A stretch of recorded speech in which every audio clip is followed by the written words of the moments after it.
You're listening to Head to Head, a Star Wars podcast. Two fans, two generations, all things Star Wars begins now. All right, well, everybody, I'm Eric Vansel. And I'm Daryl Sanders.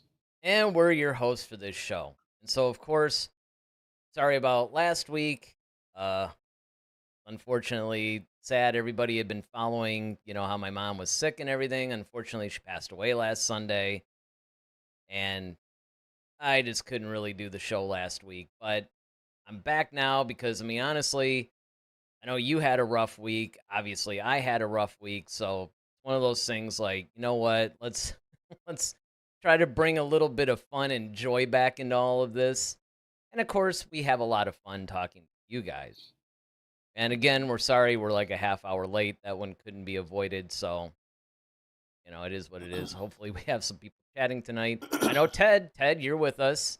He actually stayed up because he did write in earlier and said that he might not be able to stay up for this, but he's here. So we know we got him and whoever else might be watching. Cool. So we're going to talk about Starfighter today. This is the one that's actually coming out next year after the Mandalorian and Grogu came out a couple of weeks ago. So This is your topic idea. So it's only fair that maybe you drive the ship. So you say whatever you want to say about this, and then we'll talk about it. Because I think a couple of the things that we have to talk about tonight are, number one, a little bit about maybe what went wrong with the Mandalorian and Grogu. It didn't necessarily live up to box office expectations anyway. I think the movie itself was pretty much what people thought it was, but there were some people that were saying something like, yeah, this is going to be the thing that's going to save Star Wars and bring everybody back into the fold or whatever because of the familiarity of the characters. But it did well. It did okay, but it didn't exactly set the world on fire as far as what people expected. And so moving forward now, we can look at how Starfighter may actually be the one, or I don't know, whatever you were thinking. Well, so the big thing is with Mandalorian and Grogu, I think it is what we all thought it would be. I think that we thought it was going to be a fun action Saturday afternoon, Star Wars film. And it was, honestly. It really was. It was a fun time, great action, great comedy, cute, cool little story. It was nice. I don't think I know it didn't advance the mythos of the Mandalorian any further, or we didn't delve deeper into the New Republic or anything like that. Yep. So I think that's what a lot of people were hoping for, and when they didn't get that, is kind of, I think that's why they had the letdown aspect. However, I think that I wouldn't have.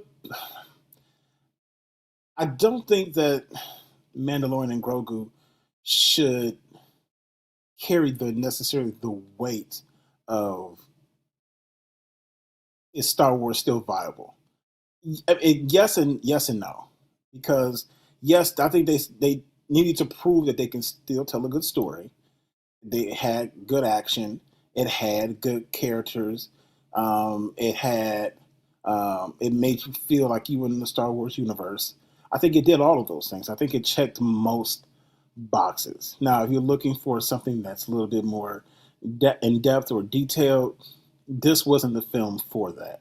Right. And I think that was kind of made pretty obvious, but for some people, they felt like it still should have been there. I get it, but be that as it may, it didn't happen. Well, here's something that Ted says. Ted basically says, I think Mando was a sacrifice, pop flyer, or bunt to make way for Starfighter post-sequel betrayal to the fans. Yeah, I think that the reason why they were doing this was maybe to bring something familiar, because you did have the background of the TV show, right? So, people were familiar with these characters, and of course, everybody went psycho over Grogu. There were people that you knew clearly were not watching the show. of course, at the time it was Baby Yoda, right? Right. But I mean, I gotta do this. Hold on. So here we go. Now we got the visual reference. So I mean, everybody was going psycho over the Grogu character, and then of course they had a marketing blitz with him, and for a while that was successful, and it actually drove the success of seasons 1 and 2 of The Mandalorian. Had season 3, and this is the other key too, had they not dropped the ball so much in season 3, I think you might have seen an even bigger bump in the box office for this movie.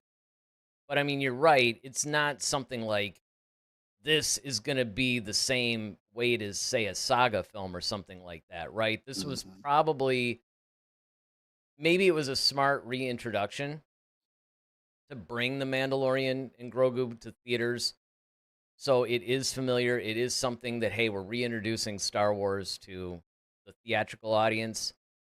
And probably better this than some weird esoteric, lore based thing or something that maybe only a handful of hardcore fans would know. And that would be something that I would be curious to hear from people about, you know, what is it that you think would actually bring people back? Because in a lot of cases, I've accused Lucasfilm in the past of not necessarily listening to the fans, at least the ones that I think matter. I think a lot of it is driven by the casual fan, and you can't necessarily count on that to anchor a franchise, especially one that's been around for so long. Mhm. But at the Mhm. same time, if you're looking for people who might actually go to the theater to see this stuff, it probably wouldn't be a bad idea to find out from the general fan base anyway, like, well, what is it that you guys want out of this franchise at this point? Maybe Starfighter is it. I mean, no, this wasn't. Was this the one that was going to be like a Top Gun in space, or was that Rogue Squadron? That was Rogue Squadron. Okay, because this one, Starfighter, set what, 5 years after the Rise of Skywalker or something. I don't. That's, Yeah. I'm making I mean, I'm because making this show to be like this big update show, and yet we don't even know like half of this stuff. But whatever, we'll find out with you guys. If well, yeah, it Grandmaster's here, comes he could tell us. right. It comes out May 28th of next year, 27. And how I would kind of parallel this or, draw a comparison, Mandalorian and Grogu is like Solo. Well, it And performed I think, about as well as Solo. yeah, and that's what I'm saying. And I think a lot of people were hoping for it to be more Rogue One-ish as Yeah, far as content, right? And I think that's the difference is that they were hoping for more of a Rogue One type vibe, but it could have been. and it's I mean, it yeah, actually look. I mean, There's it could have enough. been whatever they wanted to be, but Well, but I this mean, is what just the I'm path they chose. right. They But what chose I'm something safe. yes, but I mean, even be that as it may, what I'm talking about is they they could have made a Rogue One level movie out of this because there's enough meat on that bone. I mean, there's enough depth in the Mandalorian storyline that Sure, they really could have made something at the level of Rogue One. I don't know, but the thing is, though, Rogue One wasn't trying to be a fun movie. Remember, Rogue One was actually trying to be more of exactly, like a war film. They wanted to exactly, like Saving Private Ryan, but in the Star Wars universe. exactly. And And that's the key is that the intent and what would they try, and that's what I mean by they tried to play it safe. They wanted something that's like, okay, here's something we know we can do. It's fun for the family. It's a family film. People could go out and enjoy it. It's a Saturday afternoon. Hey, we just left the mall. What do you want to do, kids? Oh, let's go see the new Mandalorian and Grogu movie. Okay, cool. We go do that. We go grab some, Red Robin on the way home, and then it's a good day. you know, I mean, it's just it. So, Starfighter on the other hand, kind of the plot has been um, somewhat leaked, and we know Ryan Gosling is playing the main character, and he's basically a a former pilot who basically is a drunk now. And he's just kind of like meandering through life, not caring. But I think things are happening in the galaxy where um, this little boy that you see him with, that's his nephew. Um, and he's given a lightsaber, ironically. And there is a Force user, a woman, who's more on the dark side, who's going to be in this film, played by Mia Goth. Excuse me. So, um, this film seems to be more dramatic, a little bit more. Um, uh, and I don't know if there's ever been a Star Wars project that I would compare this one to that's been put out. Maybe, Maybe it's maybe Andor.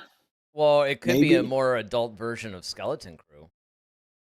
yeah, You know, I mean that true. character Yeah, sounds that's true. almost like Uh, uh Nawi or what? Jude Law's character. yeah, Jude Law's character. There you go. Oh, we're so terrible. Well, in our defense, they did use like three different names for him. That He had is like true. 12 different Yeah, that guy aliases. had. Yeah, that's a good point. He had like 12 different names. It was like Jod So Nod something. I don't know, yeah, something like that. But no, I mean, I think you're right. I think that basically what they're trying to do, they wanted to release the really fun version. They wanted to release something that was something familiar, something that the whole family could get into. But I mean, the thing is that with this next project, yeah, they could swing to the more dramatic. They can bring, they could start to bring the Force and a lot of these other things back. But the other thing that I think is really notable about it, though, is that at least as of right now, unless they change their mind, there's no legacy characters being brought into this, right? I mean, this is like a. yeah. This is the whole. I mean, there was rumors that maybe Um, Ray would come in or something, but they say it will connect to her, but I don't know. We don't know eh, for sure if she's going to be in I don't, I can't imagine. it. I mean, I think that it's one of those things where it would be dangerous for them to bring the sequel trilogy characters into it because I think it's still looked down on. You know, I think that there's still enough of a stigma from the sequel trilogy that they really need to stay far away from. And in fact, a lot of people have been saying that they've been trying to softly reboot it. You know what I mean? But it's, Hmm. I don't know. It's difficult to really figure out what they're trying to do with Lucasfilm. You know, I mean, it's really interesting because even when we were bringing this topic up, I remember even thinking for this show tonight, it's like, well, I wonder how much, you know, there's some topics where we get really into and, you know, we just dissect and they end up going forever. And this one, it's really difficult because we don't really know enough about Starfighter yet to really delve too far into it. But at the same time, it's kind of a weird time for Lucasfilm because they did have a slightly, I don't know to what degree they're disappointed by the Mandalorian and Grogu's box office take or whatever it is. But I mean, I can't imagine that they're really happy. Hang on, Travis is coming in with something. Um, okay, he basically just says, "Hey, how's it going, guys? It's going. We're glad you're here, though, Travis. You could probably chat in on this too, because this is one of those things that I think is going to actually be more driven by that. Because I mean, you know, I mean, what are we going to say about it? There's some topics that are like that with us, right? Where we're just kind of like, okay, not a whole lot we can say. Although I do think it's an important thing because again, when you're looking at the future of Star Wars and how much viability this franchise has moving forward, basically. And look, I've been into this thing since the beginning, 1977. You know, my dad took me 6 years old, and I went and saw it for the first time, and I was enthralled, and it started this lifelong thing. And I mean, I basically was really into it. I was really into the world. You know, I read the novels and all that when the expanded universe stuff came out, and I was on board for the prequels, and I admitted that there were issues. You know, if you go back and watch our reviews of each of the movies, we don't hold back, and that's another thing about this show, our show, is that we don't hold back. Like, we're not Star Wars apologists. We're not going to talk about how great everything is or be, as some people accuse, you know, like a shill or something for the franchise.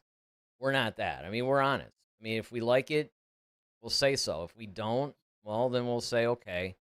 But I think the difference is you and I are always willing to give each new project a chance, right? Like, I mean, if something comes, like with Starfighter, I mean, we're going to approach it not necessarily tainted or colored by the projects that came before it. Just like, okay, what do you got for us? And I'm not really sure where they're gonna go with this movie, because I mean, the Rogue Squadron movie made sense. You do a Top Gun in space, you do a Top Gun in the Star Wars universe. I think that could actually work. In fact, that's probably what they should have done next. Now, whether Starfighter takes on that role or not, I don't know. Let me get this one in from Travis. Travis says, as someone who liked The Mandalorian, everyone called Grogu Baby Yoda. As good as the show was, I think to casual audiences, it maybe didn't go beyond the concept. A guy and a baby who looks cute. And honestly, that is one of the issues that people had with this movie, and you alluded to it, by the way, which was, look, a lot of people just didn't necessarily, well, I shouldn't say people. The people at Lucasfilm didn't develop the Mandalorian character beyond what we saw in the show. And I think that was a big problem. I think that it's not that it was a bad movie. It was a fun movie. And it was good. It didn't suck. But at the same time, it's like it didn't give us anything new. And even though there was some elements of the cinematic look, it still kind of felt in some ways like a really long TV episode. Like, they could have just put it on Disney Plus and it would have been fine. Yeah. There's a lot of things that, comparatively speaking, where you have, Oh, excuse me, Grandmaster's here. And now, all hell. yeah. Well, he's saying, oh, well, this is kind of interesting because it's Filoni's 52nd birthday today, right? No, I didn't know. Well, he says, hi, all. Busy at Phony Baloney's birthday party right now. So apparently Grandmaster's at Filoni's birthday party. So, I mean, it's good. You can see if you can weigh on. Hey, if you really wanted to be cool, you'd get, hand Dave the phone. And phone, yeah, exactly. Let him, pop on have him real chat quick. in, or maybe we could give you a link and he can actually pop in the actual show, so that we can wish him happy birthday. Yeah, there you go. All right, we got some people here. We got some other people here. So Travis says, I kind of think putting Grogu in the title of a movie alienated people. Is that implied enough people stuck around to learn his name in season 2? And that's a good point, too. Like, if they had just called it The Mandalorian, I mean, I guess they couldn't do The Mandalorian and Baby Yoda. No. Grandmaster says, Mandalorian and Grogu intentionally made to be a safe project. And then we have Iron Boy Wonder, who says, feel Saga would go, now everybody's like chatting, would lay out cinema 4, 5, 6 years after Starfighter because nowhere desired continued sequel era. Yeah, nobody really wants the sequel era. Goes on to say, there we go. Don't see Starfighter successful because 5 years after the rise of Skywalker.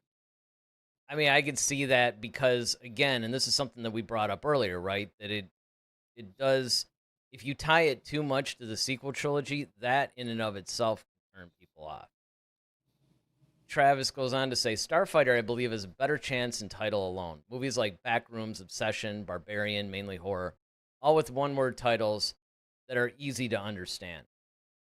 Now, you are correct in the sense of you have a little bit of that clarity of of title and the implication that there's going to be clarity of plot, right? So I mean, the Mandalorian and Grogu, you could be like, well, I don't know what that is, especially if you're like a casual fan.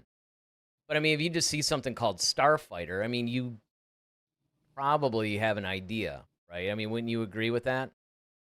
Yeah, I mean, it's kind of direct or plain. Like, hey, Starfighter implies space, ships, things of that nature. Yeah. It sounds Star Wars ish. Well, that's another thing too, is that it sounds like something that would be associated with Star Wars. Right. So Grandmaster says Mandalorian is highest and continues to be highest watched Disney Plus show, but too much time has passed for it to be relevant in 2026.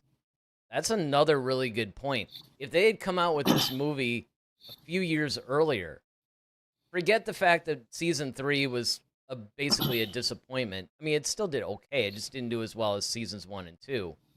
And of course, I mean, everybody pretty much universally agrees that it just wasn't as good. But if it had come out on the heels of that, like maybe a year or two later, I think it probably would have fared a little bit better than, waiting so long, because that momentum dried up a little bit.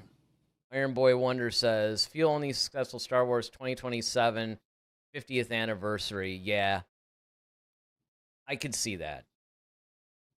It's talking about the 50th anniversary release of the 77 film that's going to come out next year, which, of course, also is notable because it is truly the theatrical release. Yeah. With It's the original songs and everything. Yeah, it hasn't been seen in theaters in, forever, right? I mean, I guess since Lucas's special editions came out in around 97, nobody has seen the theatrical cut since then. So this should actually be interesting. I could see that, and who knows? Because when is that coming out? The 77? Yeah. Because if it comes out, like, let's say early May. Yeah, I think so. I think it's like around May the 4th. I think that's roughly when it's supposed to be released, if I'm not mistaken.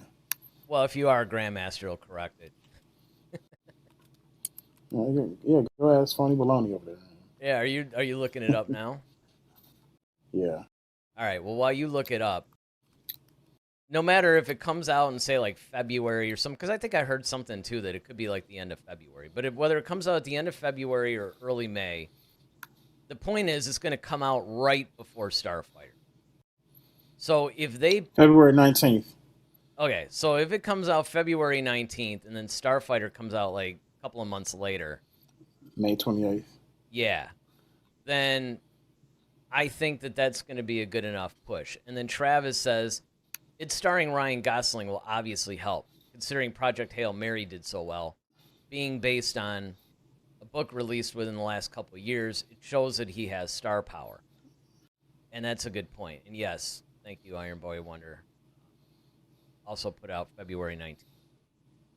And that's a good point, too, is that you do have somebody who actually has a name, who has a built-in audience, who has had some successful films under his belt, and that could drive a little bit of interest. But let me just caution everybody before you say that, even though there is a little bit of momentum with him right now, don't forget that Jude Law was attached to Skeleton Crew, and that actually drove some interest in that, and yet it didn't perform as well as expected. And I keep thinking that that's because I think it's still like a marketed well. Well, yes, that's it was not marketed well. But I also think that it's just the stigma, I mean, it was actually a really good show. It's just that people didn't give it a shot. Well, yeah, because it looks like a kid. I mean, like a literal kid show. Well, and it was, and I mean, maybe that's part of what it was too. I mean, you do have a point. I mean, it was marketed to be a kid show. It was a kid show, so I mean, I guess there is that. But I do think that in some respects, I'm not necessarily sure if Ryan Gosling's name And in spite of the success that he's had now, when 2027 rolls around, I mean, unless he's in a couple more films that come out within the next, I guess, next half a year or so, will it be enough to really drive people? Now, granted, there is a synergistic combination. You have his name. You have the re-release of the 1977 original. Maybe if they do a really good marketing push, it could translate into something. Because, the thing is when you look at the numbers of the Mandalorian and Grogu, a lot of the reason why it's getting hammered so much, it's not so much just because of the numbers, although they did expect it to be a little bit better. It's when you adjust the other ones for inflation. Like right now, it's doing about the same numbers as Solo, but the problem is that when Solo did it, that was like 2019 or something. So when you adjust it for inflation, it's like it made like 60 million more than this. And that was considered soft. All right, Grandmaster says, I share with you that Levy left project while currently in post-production. Half of Act 2 and all of Act 3 was refilmed in January and February. Spielberg and Cruise brought in to film the new scenes. And that's another good point. A lightsaber scene. Yes, and that was a good point, too, is that Tom Cruise actually came in and he ended up doing some stuff.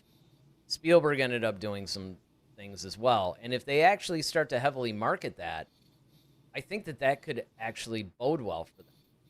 And the reason why I say that is because don't forget that Spielberg's Disclosure Day is coming out like soon. Mm-hmm. And that everybody is saying is just incredible. And, it's just like probably the best film he's put out in a long time or whatever. So if they keep Spielberg's name attached to it and just keep putting that out there, that might be a good association too. Travis says, this is great. All these chats are coming now. Also, should note that the year Avengers Endgame came out, DJ Robert Downey Jr. was also in that Dr. Dolittle movie that completely bombed. So it's not foolproof. That's a good point. I mean, it does really depend on the project, right? Iron Boy Wonder, 2018, whole 2026 people forgot, completed solo film, came worst moment, Deadpool. Yeah, well, that's... So the other problem, besides what Iron Boy Wonder is mentioning, which is there was a lot of competition that year, is the fact that also Solo came out 6 months after The Last Jedi, which was the movie that pretty much began the division in the Star Wars franchise. That was the embryonic film, I guess you could say, of the whole like toxicity that now defines the current Star Wars fan base. And I think that had The Last Jedi been looked upon favorably by fans, I think that Solo might have been okay, or at least better. Let me get this one by Grandmaster in. He says, original character names now have been changed to new names. Original story script was also changed. So this is starting to feel a little bit like Solo. Mm-hmm. Where you basically had the Lord and Miller version, and then like 80% of that was redone by Ron Howard, and they went in a slightly different direction because Kathleen Kennedy didn't like where the Lord and Miller version of Solo was going, even though some of their scenes did survive. So I don't know. Travis says, the big difference with Jude Law and Ryan Gosling, though, is Skeleton Crew is a show on Disney Plus, where Starfighter is a theatrical. I feel people dropping Disney Plus played a role in its failure. Yeah, and then of course, Iron Boy Wonder was also not a fan of The Last Jedi. Lame Jedi, last saga film to have witnessed in 2017. Of course, it came out in 2018, or maybe not. I don't remember. I know Rogue One came out in 6. Mm-hmm. Oh, maybe, yeah. Maybe that was it. Yeah, it was. It came out in 17 because Solo came out in May of 18. And then Rise of Skywalker came out in December of 19. All right, now I got my timeline straight. And that's when they abandoned doing the whole every other year, doing like a different story or whatever. But yeah, that's a good point. Yeah, Rogue One was 16. Okay, thank you, Iron Boy One. It's nice when you got people in the chats that could set you straight on these things every once in a while. And yeah, Rogue One was 2016. Force Awakens was 15. It was like it's funny because they just had that whole cluster of film releases, and then it just like nothing. Do you think that people or the general public aren't into sci-fi-ish content? No, because Project Hail Mary did really well. What was the other one that came out that was fairly recent? It seems like mostly horror, action, um, Yeah, I mean, I like I your know. superhero stuff, but it doesn't seem like that's like a genre that people are just like, ooh. I mean, like I just gotta go see this. Like, it unless it looks like creepy or freaky, but like what I'm talking about is more whimsical. Like I said, you have Star Wars or Star Trek, which is more whimsical, as opposed to something like, oh, some alien spore got loose and now it's about to, or the Earth is going to just, blow up because the ozone layer is, finally diminished, and now the solar flares are hitting Earth. That seems more realistic and more of a real thing than a bunch of monsters and aliens running around. Yeah, you're talking about things that are a little bit more grounded Right. and maybe, I mean, let's just say plausible. Right. Possibly. Travis says, one thing I notice is TV shows that get movie follow-ups always failed in some way because the only audiences are the people who watch the show. And that was something that you and I basically talked about before, like leading up to this. I don't remember if we did it on the recent shows leading up to the release or if we did, because, we've known this movie is going to, I mean, it was in the making for a while. So I don't remember which shows it was, and it's probably multiple ones, to be honest. But I think that one of the main things is that you have the issue where you have the TV show, and that's where everything was seated. Now, granted, even though it was very popular, and even though, as Grandmaster pointed out, it was one of the highest rated shows on Disney Plus, at least, in fact, it might have been the highest rated show in Disney Plus. But I mean, I think that the biggest issue with it is that you have a show, no matter how popular it is, there's still only a certain segment of the people that are watching it. And what ends up happening when you have that is that it doesn't necessarily carry over when you jump medium, right? So in other words, you have some things. Now that tends to work a little bit better when it's a book and then that's made into a movie. Although you always run into the typical thing to where you know how it is. Everybody, all the people that actually read the book are tearing apart the movie.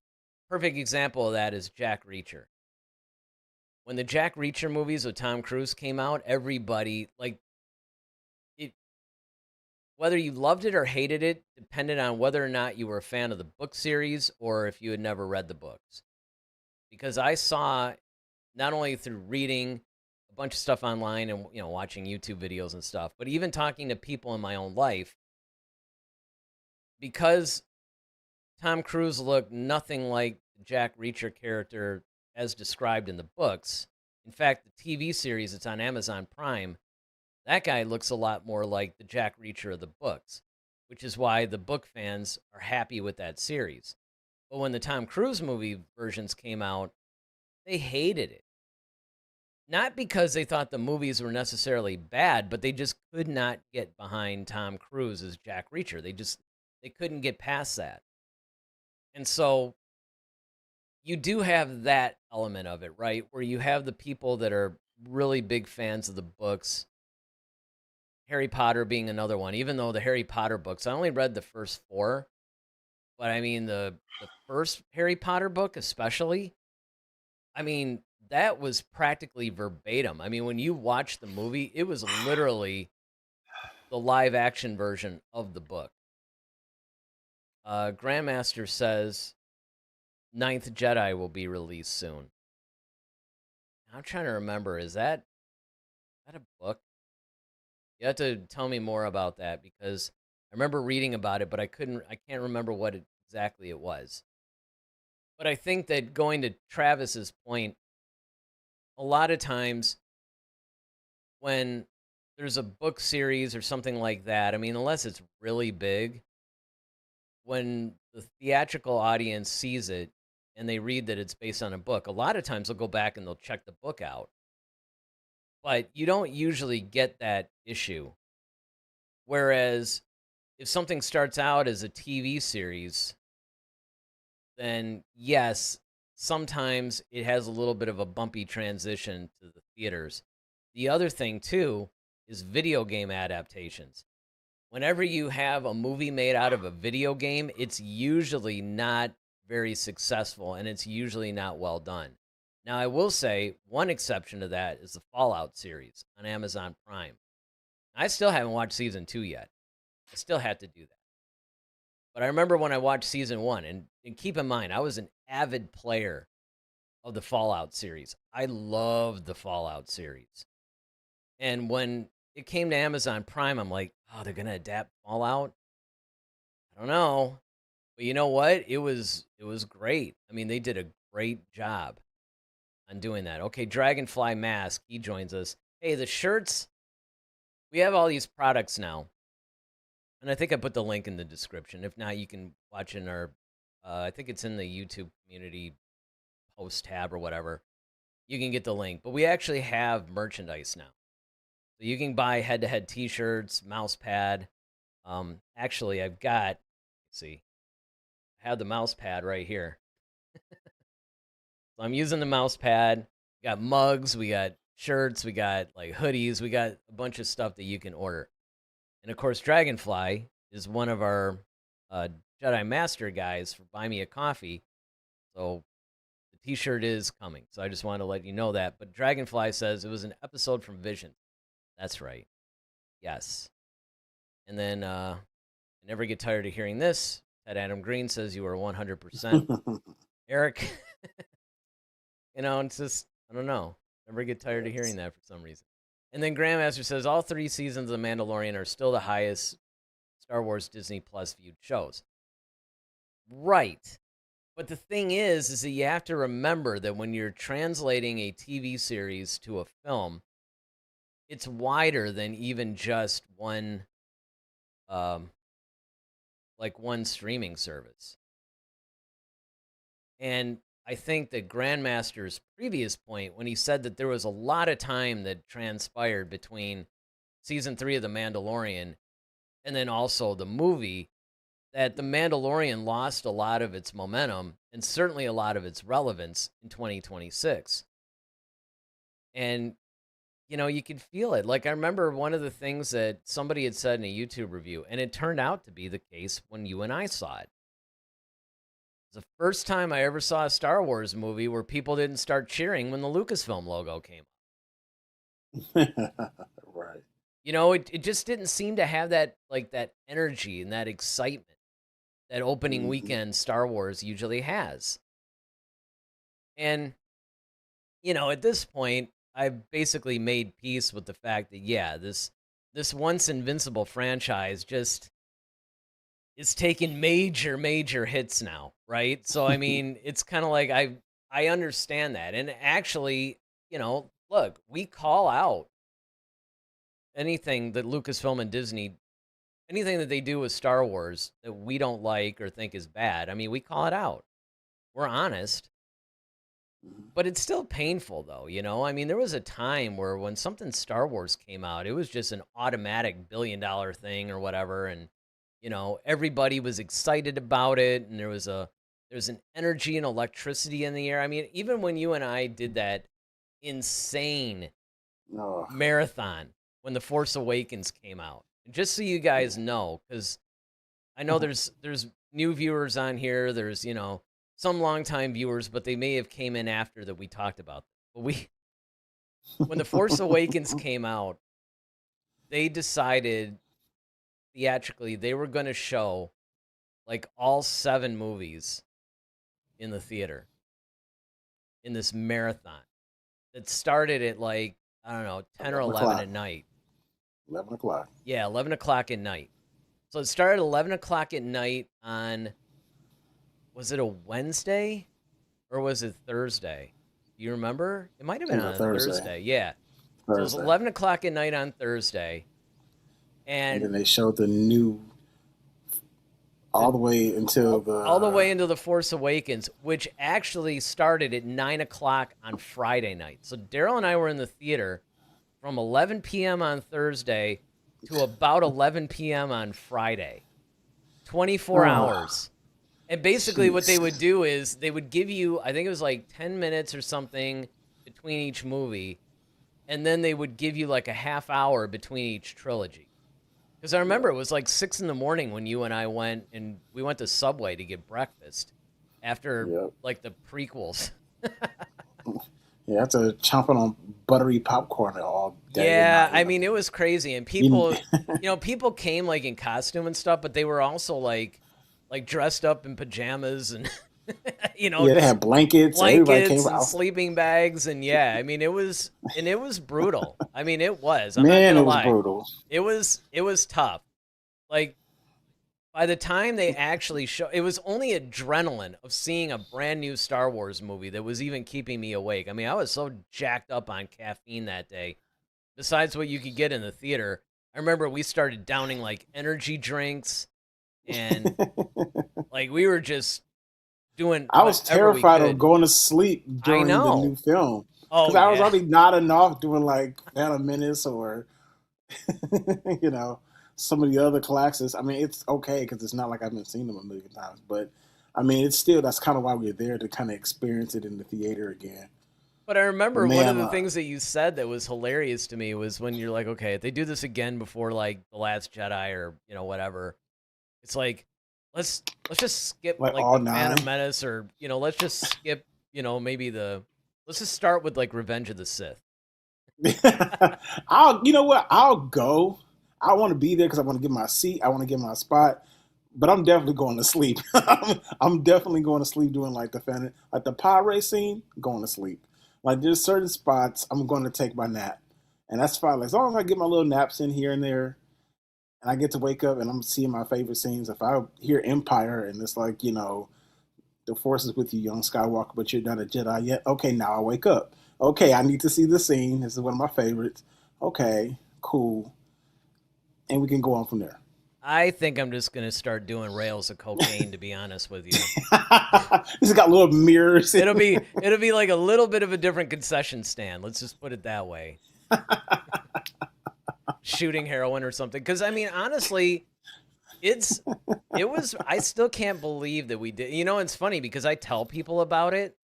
Yeah. And they're in complete disbelief that we did it. Yeah, they look like you're insane. Like, dude, are you? They did that with Harry Potter, I think. They did the same thing with Harry Potter. I mean, I didn't do that, but no, I know they did a Harry Potter marathon like that once. Yeah, I don't know. That would just be. That's a lot of movies for Harry Potter. Well, yeah. There's like, the last one they divided. The last book they made 2 movies out of it. So I don't know. All right, enough reminiscing. Let me get to these chats. Travis says, Marvel is a good example to go by. The movies aren't consistently bombing. It's more or less the ones connected to shows. Meanwhile, Spider-Man and Deadpool crack $1 billion. That's true.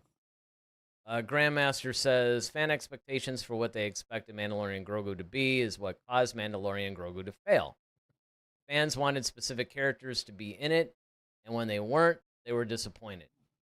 And now he has a question for us. My question for you two and others in the chat, based on this timeline and the characters who are alive, who did you expect and why? And I mean, I guess he's talking about the Mandalorian and Grogu. Yeah, I was about to say, is he talking about that film? I mean, actually, no. He might be talking about Starfighter because of the timeline. Because the characters, who are alive, or no, he's probably talking because who did you expect it for the Mandalorian and Grogu?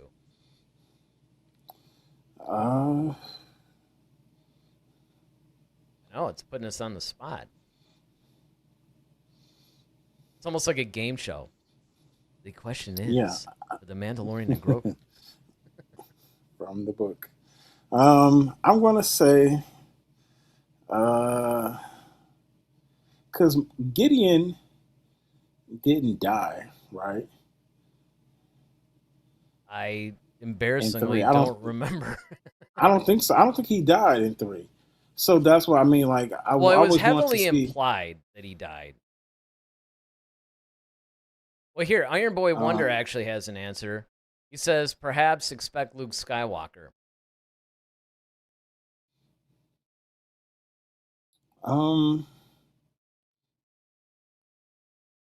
See, I should cheese out on this and say I didn't have any expectations.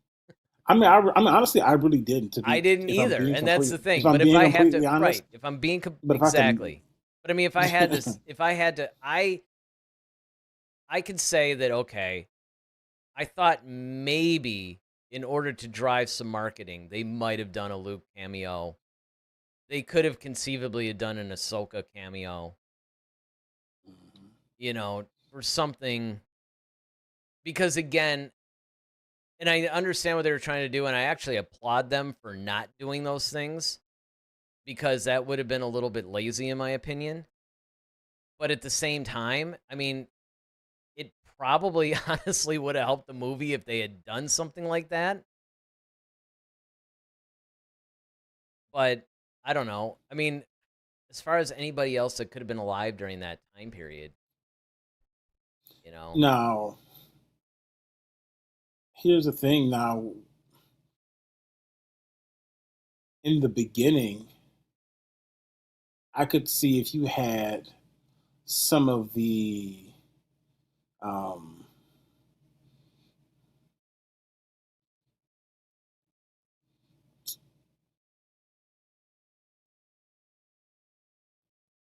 people hate dead air. I know. If you had like some of the people from the First Order pop in there, like if you just saw Hux, no, I think it's too. Well, maybe Hux's dad. It's too early for that. It's a Mandalorian Grogu timeline. It's only like 5 years after Return of the Jedi. But what I'm saying is, like, I mean, he could have been in, because he was General Hux, by the time we get to him. I'm just saying, like, if you would have shown him going through, like, if he was like a lower ranking official. Yeah, but I don't. And again, see, the thing is, I think that it would have been dangerous to do any sequel trilogy. People, like, you start messing with the sequel trilogy. Well, the only reason I say because it would make sense for them to be all right. If you're talking about from a character perspective, like not that's what I'm saying. Because like fans hate these people. If you're talking about like I'm not expecting to see. Only. Well, I'm not thinking about like Admiral Piet being around. I mean, for Christ's sakes, he blew up with the devil. You know what I mean? But so I'm just saying, like, I think if you're going to show anybody who's going to be relevant, you're going to show people who we later meet later on in a bigger role in the First Order, because this is the remnants of the old empire, and they're trying to build a newer empire, right? All right, or in First Order. So that's what I'm saying. It would make sense to show them maybe the budding of that. Like, hey, this is Commander Hux, but he's Commander now. By the time we get to him in The Force Awakens, he's General Hux. But you're still like 25 years or so like away from it. But I mean. And you're right, like an Admiral Piet or those guys. Look, Vader choked out half of those guys, so you're not going to see them. But yeah, definitely not Ozzo.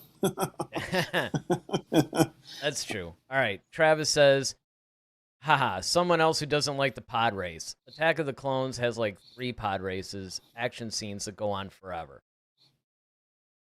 Yeah, I mean, and that was the thing. And hey, listen, I wasn't a fan of the pod race thing either. I regularly, if I watch the Phantom Menace, I completely forward through that. I also Hmm.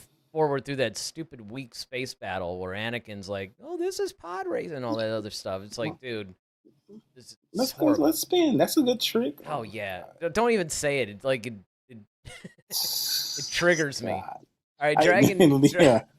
Dragonfly says more books, bounty hunter like Zuckus. Okay, I think he's talking about the Ninth Jedi. Grandmaster says 2 new video games will be releasing soon. Both will be in the prequel timeline. That's kind of interesting. This is a test to see if this timeline still has drawing power. Right now, everything is trial test phase right now, which probably is the problem. Dragonfly says, I don't know if this is true still, but back in the day, a movie used to be able to make up its revenue in sales and rentals and still get a theatrical sequel. Example, the Blade series. Yeah, I don't know if that's the case now because the problem is that physical movie sales are all but dead. Sure, you got the digital sales, but being that the streaming services are so popular, it's like even digital, like who really even buys? Like, I'll still buy stuff if I really like it. Like, I'll buy it digitally, on Prime or whatever. But I mean, even with 4K Blu-rays, I'll buy some of those. But even that's gone way down. I mean, I don't necessarily know. And then rentals, yeah, there is still a rental market on the streaming services, but I think a lot of people are just content to wait. And I don't necessarily think that the revenue that they make from it would necessarily swing the pendulum towards making another movie. I mean, what you're talking about is more like the VHS, DVD. DVD. Yeah, that kind of era where physical sales were huge and you had, video rental stores and stuff like that, and you could still do it. Unfortunately, now I don't think that, that's the case. Um, Iron Boy Wonder says even Pedro Pascal trolled, misled people. Uh, Luke brought Mando Grogu. Yeah, I mean that's the thing too is the fact that they did, and this goes into the category of like not necessarily um, keeping up with the lore and maybe expanding a little bit. Is the fact that you pretty much had that whole storyline with Luke and Grogu, and he was going to train him, and then Grogu said, "No, I'm going to be a Mandalorian." Well, he didn't say it, but I mean, he chose to be a Mandalorian instead. Mhm. And I get what they were trying to do. They were trying to make it more of a quest-based film, sort of, and I think that could have worked. I just think that they could have handled some of this stuff differently. And again, I even some of the things that bothered people, like the whole hut scene and all that, because the big complaint about the Mandalorian and Grogu that a lot of the people on YouTube, and I'm not just talking about the usual shills or what Grandmaster would call the idiocracy. I mean, just people like us, right? That they just have bigger shows than we do. We do have 20,000 subscribers, so we'll pat on the back there. But the people like us, there's people that say, look, the whole thing started out really great. You had this whole little mystery going. The Empire's got something going on. We got to figure out what it is. And then they just kind of abruptly abandoned that and switched over to the Hut thing. Now, for me personally, the Hut storyline didn't bother me that much. But I can understand. It's one of those things where I was actually fine with the movie the way it is. But I do understand and can even somewhat agree with the criticisms that it received, even though for me personally it didn't bother me. Mhm. Uh, Travis says, given Rhoda, heir to Jabba's empire, was in the movie, I imagine a scene where they go to Jabba's palace and we see Boba Fett, who maybe sees Rhoda's good intentions and offers it back. I mean, that's another good one. Boba Fett cameo would have been kind of cool. He goes on to say, so many people without seeing the show just assume Boba Fett is alive with how long it's been talked about. I feel that cameo wouldn't cause much confusion.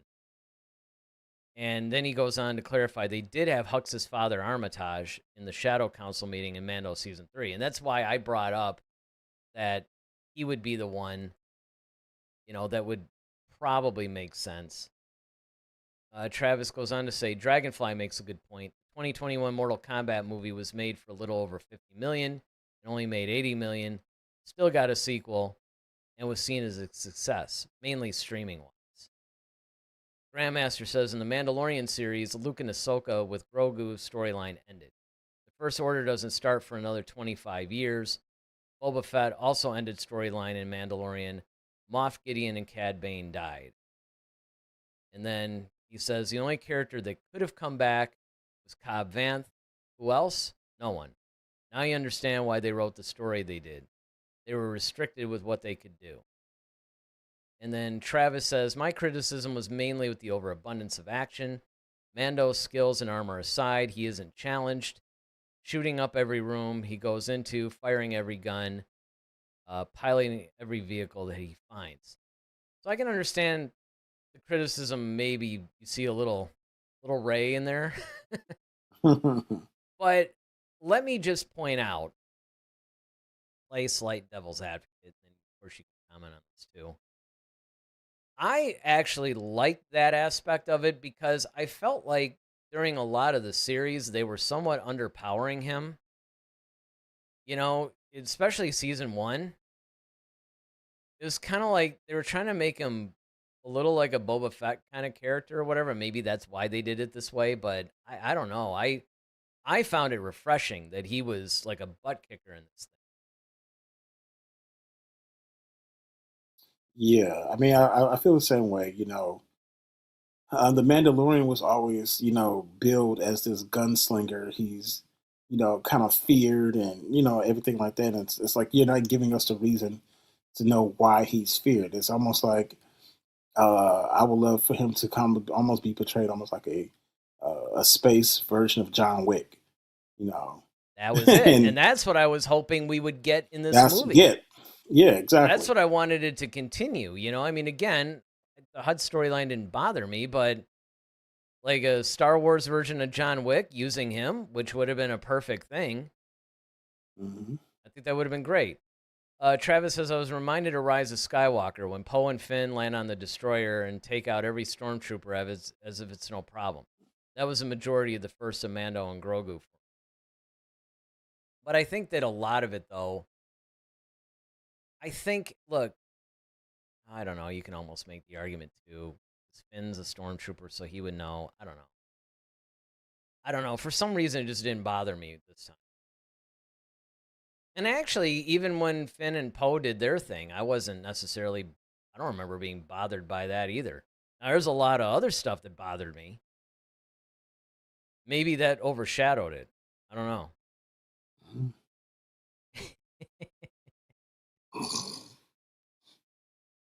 Well, all right. I think that that's probably about, the extent of what we can talk about for this one. But you guys let us know in the comment section, what you think. Do you think that Starfighter has a chance of maybe righting some of the wrongs that went wrong with the Mandalorian and Grogu? Are you more excited to see Starfighter? Talk about anything you want that we talked about in the comment section. And of course, don't forget to subscribe to the channel. Hit the like button. The like button is very important. The algorithm likes the like button. We like the like button. So hit the like button.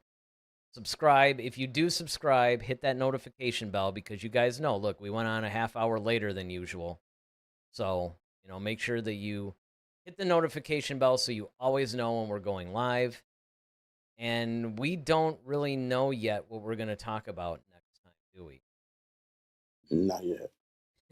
Sometimes we actually do. Sometimes we come up with something, but this time we don't know. So just check us out next week, Sunday at 8, and I'm sure we'll have another really compelling Star Wars topic to talk about with you guys.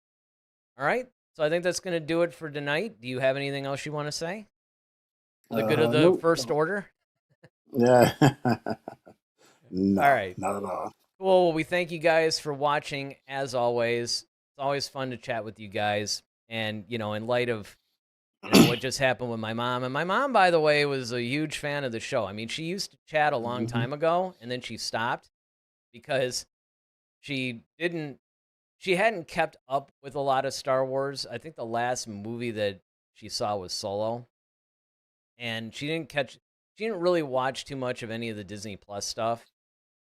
So, she would always ask me, she'd be like, what are you guys talking about tonight? And I'm like, and I would say something.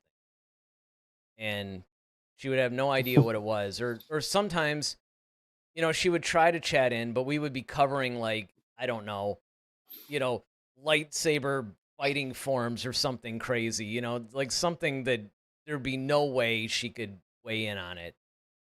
So she stopped actually chatting. The other reason why she stopped chatting is because obviously with her username, people would know she was related, and she probably thought that, how lame is it that, like, your mom is, not only do you have a Star Wars show, but if your mom's chatting in on the Star Wars show, that just adds an extra layer, to the whole, I guess, stigma of it all or whatever. So she stopped chatting, but she watched every week, and she would always ask me every week, what are you guys talking about tonight? Okay, I'm going to watch it. So, that's another reason why I wanted to do the show tonight, was basically in memory of her. She would want me to do it, probably. So I felt like, you know what, I'm going to go ahead and do that. But we will be back next week, I'm sure, with another compelling topic that we can all discuss. Sit back and relax and have fun. So with that, I'm Eric Vansel. I'm Daryl Sanders. May the Force be with you. Always. Head to Head, a Star Wars podcast. Be sure to follow us on Twitter @HeadToHeadSW. Submit your questions for our next show. Visit our official website at headtoheadswpodcast.com. Until next time, may the Force be with you, always.